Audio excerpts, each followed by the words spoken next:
Listen to stories and appreciate idioms. Hello, everyone. Welcome to Encountering Chinese. Encountering idioms. Today, the idiom we are going to encounter is 叹为观止. Let's break it down and read it slowly. 叹为观止，叹为观止，叹为观止。叹 meaning to sigh. 为 means for or as or to. 观止 refers to reaching a point where it is enough to see. 叹为观止 literally means sufficient upon seeing it, there is no need to see anything else. Now it metaphorically signifies praising something to an extremely high degree. The idiom 叹为观止 originated from the book Zhuo Xuan during the 29th year of Xianggong by Zhuo Quming from the spring and autumn period. The original text states, 得之以哉，大矣！如天之无不愁也，如地之无不在也。虽甚圣德，其灭以加于此矣，观止矣。若有他乐，无不感情矣。 The meaning of this phrase is that this virtue is truly magnificent. Just like the heavens covering all beings and the earth bearing all things. Even the most sublime virtue cannot surpass this, it has reached the pinnacle. If there are other melodies, I dare not appreciate them anymore. The historical story behind this statement is this. During the spring and autumn period in 544 BC, the king of Wu desired to establish friendly relations with other feudal states, so he sent an envoy named Jizha to visit these states. Jizha was a highly intelligent and virtuous person, who also enjoyed a good reputation in Wu. The first state Jizha visited was the state of Lu. Upon hearing about Jizha's arrival, the king of Lu warmly welcomed him. The king said to Jizha, I have heard that you have extensive knowledge and a deep understanding of music. Today, I have invited our most skilled musicians to perform for you. Would you be kind enough to evaluate the music for me?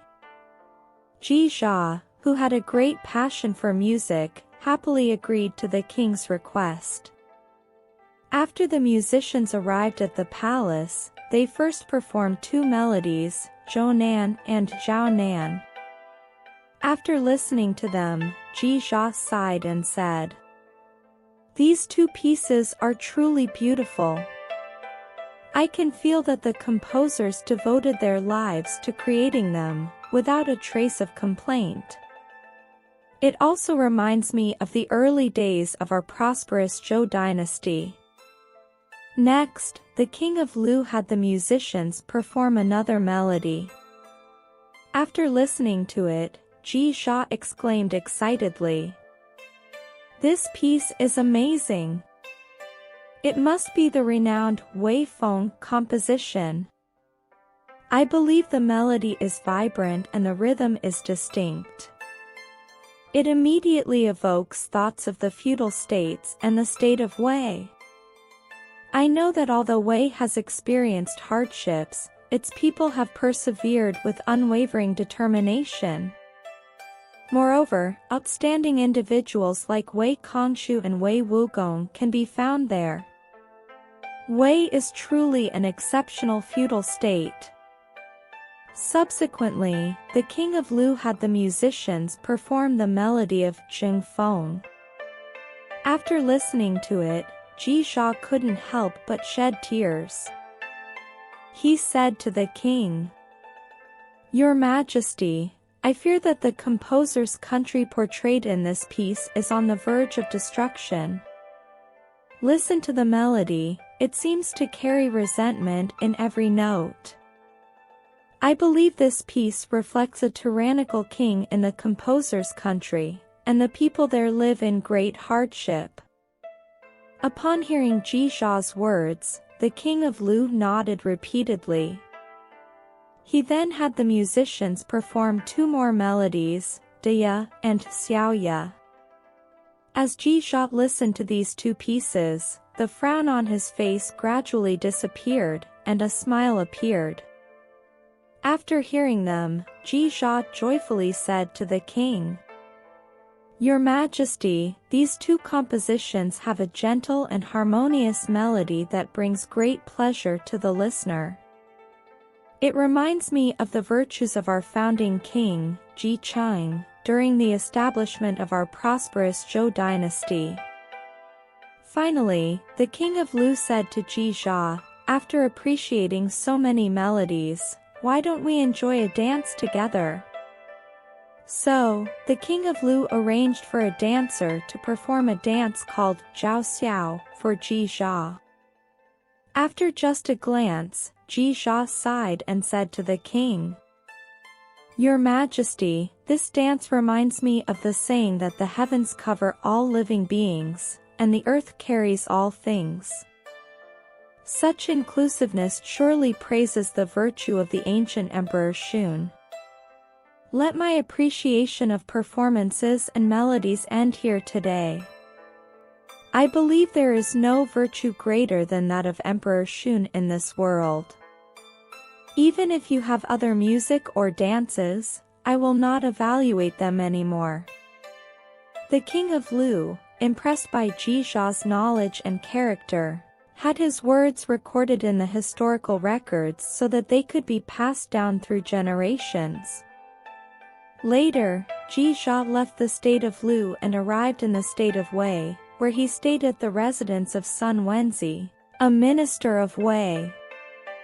One day, he heard music coming from the backyard of Sun Wenzi's house and went to find him, saying, "It's strange. I've heard that some people, despite being intelligent and talented, lack good character. Such people will face calamities due to their lack of virtue. Sun Wenzi, perhaps it is your character that has upset the king of Wei.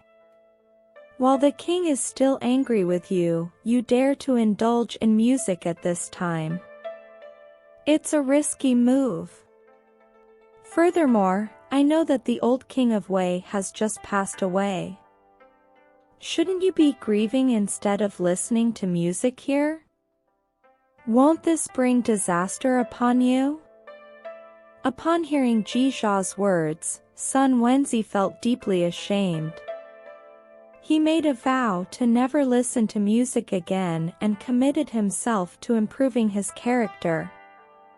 After leaving the state of Wei, Jisha visited the king of Su in the state of Su.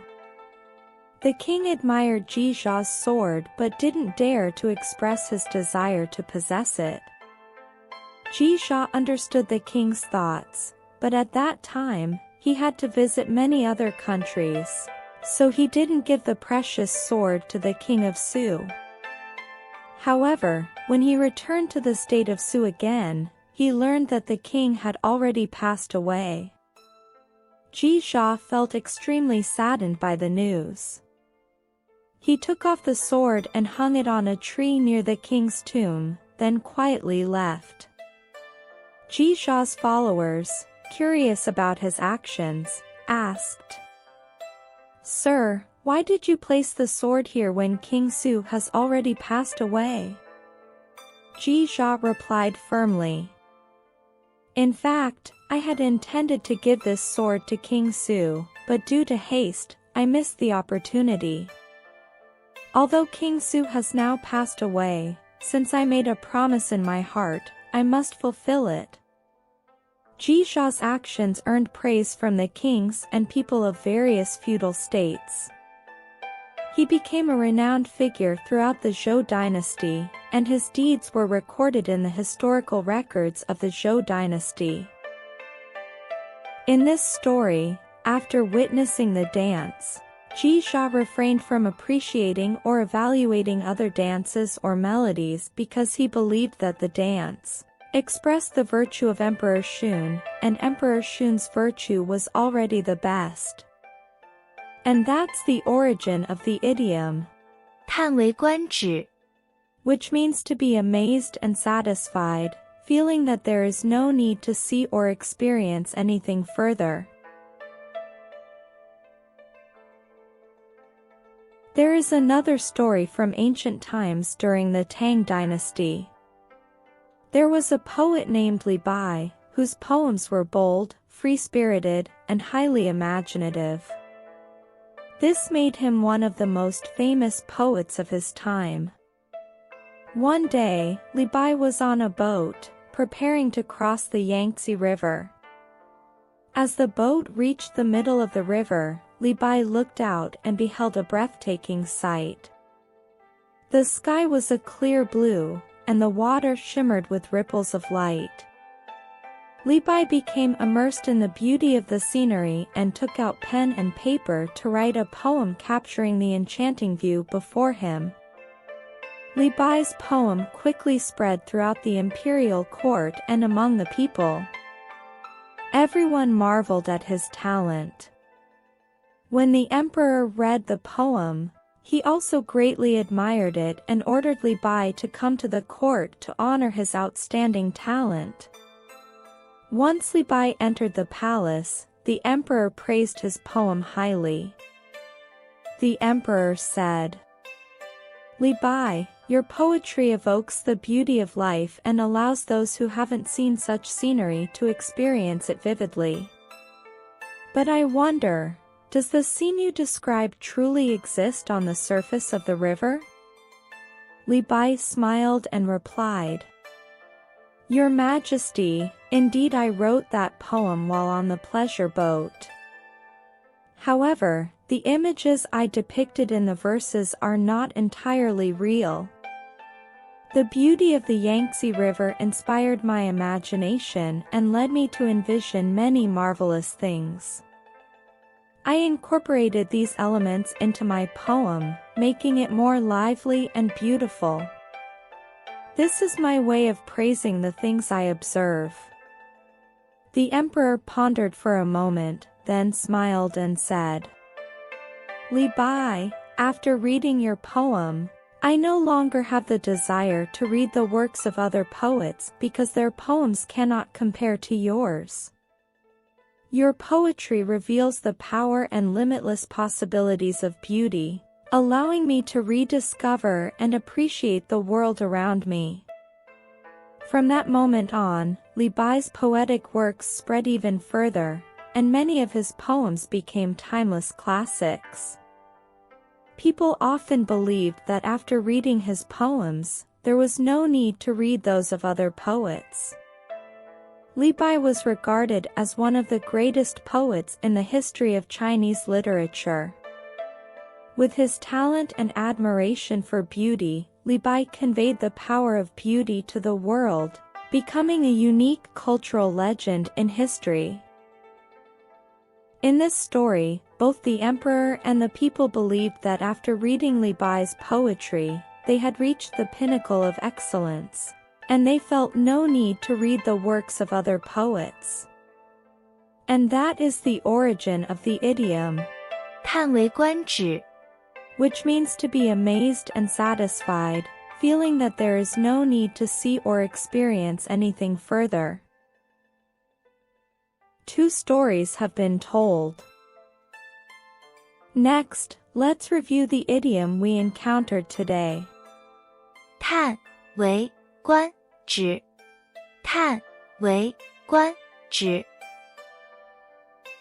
Finally, let's use 叹为观止 to make a sentence. 孩子们精彩的艺术表演令在场的观众叹为观止。孩子们精彩的艺术表演令在场的观众叹为观止。That's all for today's Encountering Idioms.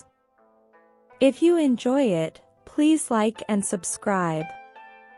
See you next time.